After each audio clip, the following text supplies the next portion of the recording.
আসসালামু আলাইকুম প্রিয় শিক্ষার্থী, তোমরা যারা ইন্টারমিডিয়েট বেস 2027, 28, 29 এবং 30 সালে পরীক্ষার্থী রয়েছে, তোমাদের জন্য আমার নিউটনিয়ান বলবিদ্যা অধ্যায়ের যে ধারাবাহিক সিরিজ ভিডিওগুলো ছিল সেই সিরিজ ভিডিওর আলোকে আজকে আমরা খুব গুরুত্বপূর্ণ একটি টপিক নিয়ে আলোচনা করব। সেটি হচ্ছে কপিকলের ক্ষেত্রে যদি ঘর্ষণ বল থাকে সেক্ষেত্রে কপিকলের অঙ্কগুলো তোমরা কিন্তু খুব সহজেই সমাধান করতে পারবে। যে কোনো উদ্দীপক আসলে, যে কোনো এমসিকিউ আসলে কিন্তু খুব সহজেই সমাধান করতে পারবে। তোমরা দেখতে পাচ্ছ যে এই এম ভরের একটি বস্তু এবং স্মল লেটার এম ভরের একটি বস্তু, এই এম ভরের বস্তুটির ওজন যেহেতু বেশি, এটা আমরা ওজনটা বেশি ধরছি, অর্থাৎ এই ক্ষেত্রে তার ওজন হচ্ছে আমাদের এমজি। এই ওজনের কারণে কিন্তু এই এম ভরের বস্তুটি এই সুতার সাথে যেহেতু আটকানো কপিগুলোর উপর দিয়ে, এই জন্য এটি কিন্তু তাকে টেনে এই সামনের দিকে নিয়ে আসতেছে। এক্ষেত্রে এখানে কিন্তু ঘর্ষণ বল রয়েছে।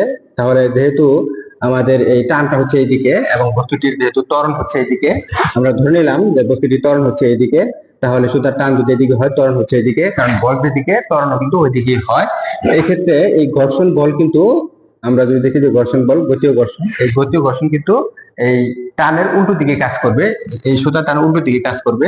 এক্ষেত্রে যেহেতু এই বস্তুটি এই ত্বরণে যেহেতু ডান দিকে যাচ্ছে এদিকে, তাহলে এক্ষেত্রে আমরা যদি মনে করি যে সুতার টান কত এবং এটির ত্বরণ কত হবে, তাহলে কিন্তু খুব সহজে কিন্তু আমরা এটা নির্ণয় করতে পারবো।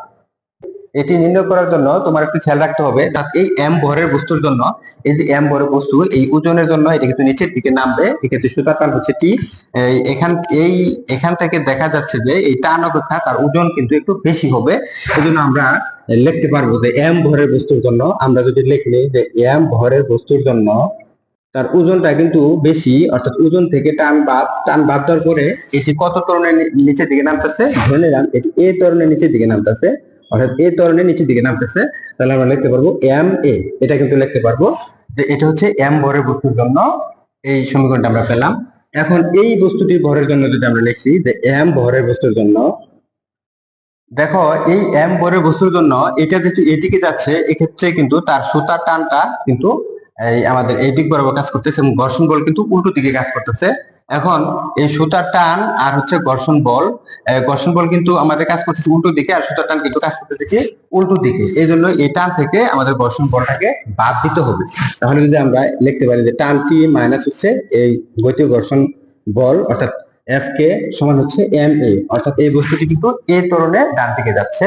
এক্ষেত্রে মোট বল কিন্তু টি থেকে এই গতীয় ঘর্ষণ বলটাকে আমাদের যেহেতু উল্টো দিকে বাদ দিতে হবে, বাদ দেওয়ার পরে এফ সমান আমরা লিখতে পারবো কত এম এ। এখন এটা আর এটাকে যদি তুমি যদি যোগ দাও, যদি 1 আর 2 যদি আমরা যোগ করে নেই, তাহলে আমরা লিখতে পারি 1 যোগ 2, এটাকে যদি আমরা একটু যোগ করে দিই তখন কিন্তু আমরা লিখতে পারবো এম জি মাইনাস টি প্লাস টি মাইনাস হচ্ছে এফ কে সমান হচ্ছে M A plus M A. একটু খেয়াল করে দেখো যে এক্ষেত্রে ক্যাপিটাল লেটার এম এবং স্মল লেটার এম কে কিন্তু গুলিয়ে ফেললে চলবে না, আমাদের একটু সাবধানতা অবলম্বন করে এটি লিখতে হবে। এখন এটি যোগ করার পর আমরা দেখতে পাচ্ছি টি টি কিন্তু চলে গেছে, তাহলে এক্ষেত্রে আমাদের থাকলো এম জি মাইনাস হচ্ছে এফ কে সমান আমাদের থাকলো এক্ষেত্রে এ যদি কমন নেই তাহলে আমরা লিখতে পারবো capital letter M small letter M into হচ্ছে এ। এখান থেকে কিন্তু আমরা এই এ সমান আমরা যেটা পাবো, এ সমান আমরা পাবো এম প্লাস এম, আর এক্ষেত্রে আমরা পাবো এম জি মাইনাস হচ্ছে এফ কে। আমরা এই সমীকরণের সাহায্যে কিন্তু এই বস্তুটির ত্বরণ নির্ণয় করতে পারবো, অর্থাৎ এটি কিন্তু ত্বরণের রাশিমালা। এখন আমরা যেহেতু ত্বরণ নির্ণয় করতে পেরেছি, এই ত্বরণের মধ্যে আরেকটি গুরুত্বপূর্ণ কথা হচ্ছে, যদি এই এফ কে এর মান এখানে যদি দেওয়া থাকে তাহলে তো ভালো, আমরা সরাসরি ব্যবহার করতে পারবো। যদি এফ কে এর মান না দেওয়া থাকে তাহলে আমরা একটা সূত্র জানি যে মিউ কে গতীয় ঘর্ষণ সহগ সমান আমরা জানি এফ কে ডিভাইড বাই হচ্ছে আর, তাহলে এখান থেকে আমরা লিখতে পারবো এফ কে সমান মিউ কে ইনটু হচ্ছে আর। এক্ষেত্রে আমরা এই মিউ কে থাকলো আর এর মান হচ্ছে আমাদের এমজি, আর সমান হচ্ছে কি আমাদের এমজি, কারণ সমতলের উপর আর হচ্ছে প্রতিক্রিয়া, যদি আর যেহেতু প্রতিক্রিয়া আর তাহলে এর ওজন কত এমজি, তাহলে এই ক্ষেত্রে আমরা তার প্রতিক্রিয়া হচ্ছে আর, আর সমান কিন্তু আমরা এমজি বলতে পারি, তাহলে মিউ কে ইনটু এমজি। এক্ষেত্রে যদি এফ এর মান দেওয়া না থাকে তাহলে আমরা এই সূত্রটি ব্যবহার করব। সেক্ষেত্রে হবে MG minus mu K MG divide by M plus M. এখন একটু খেয়াল করে দেখো, তুমি যদি চাও তাহলে কিন্তু এক্ষেত্রে এই জিটা কিন্তু এই কমন নিয়ে নিতে পারো। যদি জিটা কমন নিয়ে নাও তখন হবে M minus mu K into M into G divide by M plus M. এক্ষেত্রে এই মিউ কে এটি কিন্তু হচ্ছে গতীয় ঘর্ষণ সহগ বা ঘর্ষণ গুণাঙ্ক। এই মিউ কে এর মান অনেক সময় দেওয়া থাকে, গতীয় ঘর্ষণ সহগ মিউ কে এর মান কিন্তু একটা নির্দিষ্ট মান দেওয়া থাকতে পারে, 3.4, 3.6, 3.8 এরকম ভাবে মিউ কে এর মানটা কিন্তু দেওয়া থাকতে পারে। তবে যদি বলে দেয় যে গতীয় ঘর্ষণ সহগের মান 0, যদি গতীয় ঘর্ষণ সহগের মান 0 হয়, তখন কিন্তু আমাদের এখানে কোনো ঘর্ষণ বল কাজ করবে না। যদি তলটি মসৃণ হয়, তাহলে এই মসৃণ হলে সেক্ষেত্রে মিউ কে এর মান কিন্তু 0 ধরবো। যদি 0 ধরি তখন কিন্তু এটা মান যদি 0 হয়ে থাকে, অর্থাৎ আমরা এখানে লিখতে পারি যে তলটি মসৃণ হলে মিউ কে যদি 0 হয়, তাহলে ত্বরণ এ সমান আমরা লিখবো mg মাইনাস 0, কারণ এটা মান 0 হয়ে গেল, ডিভাইড বাই হচ্ছে m প্লাস n। অর্থাৎ তখন কিন্তু আমরা এই সূত্রের সাহায্যে কিন্তু এই ত্বরণটা বের করতে পারবো। এই হচ্ছে আমাদের এই ত্বরণ। এখন আমরা দেখবো সুতার টান কিভাবে নির্ণয় করা যায় সে বিষয়টি দেখবো। তোমরা প্রথমবারের মতো যারা ভিডিওটি দেখছো, ভিডিওটি ভালো লেগে থাকলে একটি লাইক ও চ্যানেলটি সাবস্ক্রাইব করতে ভুলবে না। ধন্যবাদ।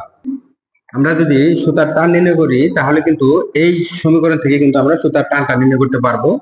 এই সমীকরণ থেকে যদি আমরা সুতার টানটা যদি আমরা নির্ণয় করি, তাহলে তখন কিন্তু আমরা লিখতে পারবো যে টি সমান, এটিটাকে ওই পাশে যদি নিয়ে যাই, তাহলে লিখতে পারবো আমরা mg মাইনাস হচ্ছে ma, আমরা কিন্তু এটা লিখতে পারবো। যদি আমরা এই mটা কমন নেই, তখন আমরা লিখতে পারবো g মাইনাস a। এই সুতার টান টি সমান g মাইনাস a। এই সূত্রের সাহায্যে কিন্তু আমরা এই টি এর মানটা নির্ণয় করতে পারবো। যদি আমরা এই যে ত্বরণের মানটা, যেহেতু আমরা একটু পূর্বে এই ত্বরণের মানটা আমরা পেয়েছি, ত্বরণের যে মানটা আমরা পেয়েছিলাম ওই মানটা যদি আমরা এখানে যদি বসাই দিই, তাহলে কিন্তু আমরা এই সুতার টানটা কিন্তু খুব সহজেই পেয়ে যাব। আমরা যে ত্বরণটি পেয়েছিলাম একটু আগে, সেটি কিন্তু মূলত পেয়েছিলাম আমরা mg minus mg divide by হচ্ছে m প্লাস m। আমরা কিন্তু এই ত্বরণটি কিন্তু পেয়েছিলাম, এই ত্বরণের মানটি, অর্থাৎ এই ত্বরণের যে একটা মান পেয়েছিলাম, এই মানটি আমরা এখানে বসাই দিব। এই মানটি যদি এখানে বসাই, তাহলে কিন্তু আমরা এই ধরনের প্রবলেমের ক্ষেত্রে কিন্তু খুব সহজেই আমরা এই সুতার টান নির্ণয় করতে পারবো। ধন্যবাদ।